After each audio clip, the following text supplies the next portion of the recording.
har funderat lite på det här med fukten nere i där vi har plockat upp blyt och det här. Hur lång tid man ska vänta innan man kan lägga tillbaka, eller det ska ha någon typ av, jag menar det ska städas upp och kanske ska det målas och så här också. Jag vet inte riktigt, det kanske bara det ska, eftersom att vi vill lägga tillbaks blyt i epoxy, så kanske det bara ska ruggas upp och så här. Men jag har funderat lite på det här med fukten som är kvar där. Så jag har skaffat en fuktmätare. Så här. Det är något sånt här jag köpte via, jag kommer inte ihåg om det var Wish eller det var Amazon. Den ligger förpackat i en sån här liten snygg väska med en instruktionsbok på. Det som jag tänker, det är liksom att den är gjort för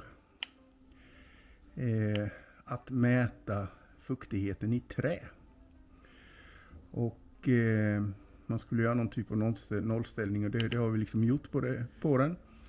Och vi har satt en övre gräns på 90%, så jag tror att den ska gå in och larma eller något sånt här efter det. Jag tänkte också, den som mäter, det är den här plattan som är på baksidan. Jag vet inte fasen vad den mäter för någonting. Det vore i och för sig ganska intressant att veta.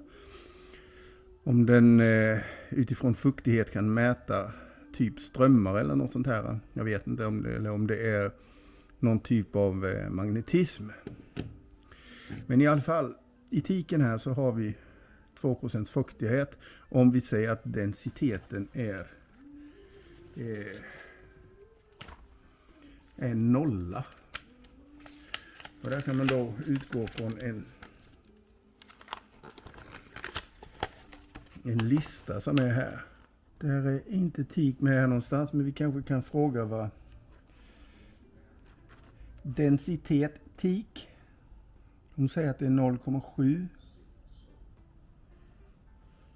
0,7, så då borde den ligga där någonstans. Så då ska vi ha 0,6 eller densitet 6. Och så innehåller den då en fuktighet på 0,5%. Huruvida det är sant eller inte, det vet jag inte. Här borta där vi har lite fuktigare, eller det är faktiskt inte fuktigt utan det är diesel. Men där är ändå 1%. 1,5% fuktighet.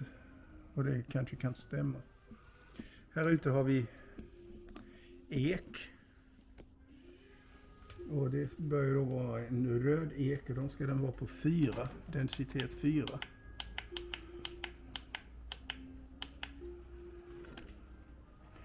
Då säger den att man har en fuktighet på 8,5. Och det kanske stämmer, det vet jag inte. Det som jag hade tänkt mig, det är ju att jag förstår någonstans att den inte kan mäta hur det är i plasten. Men det jag kan mäta, tror jag, det är ifall man ser en förbättring. För jag vet inte, procenthalten fuktighet kanske inte är så viktigt i plast, utan jag kan liksom se att det torkar och att vi är på väg åt rätt håll. Och när jag håller den, där det är båtskrovets insida, där det liksom, jag menar där har inte varit någon fukt. Där visar den ju liksom 0. Och jag också ser där, jag har valt densitet 0. Jag har fått för mig att det är där den är som mest känslig. Och när jag lägger den på den kanten där, så får jag en, fuktighet på 10,5%.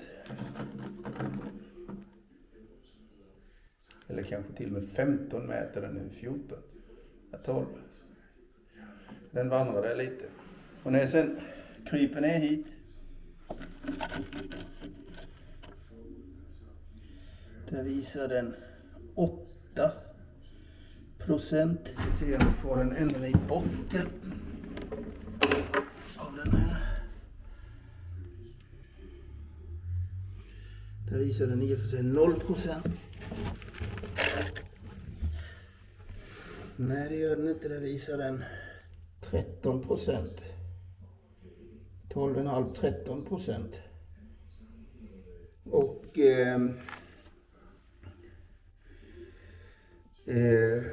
det jag tänker det är att jag har inget tanke på att plasta igen det här omgående, utan det ska få torka här ett tag. När vi kommer lite längre fram i vår.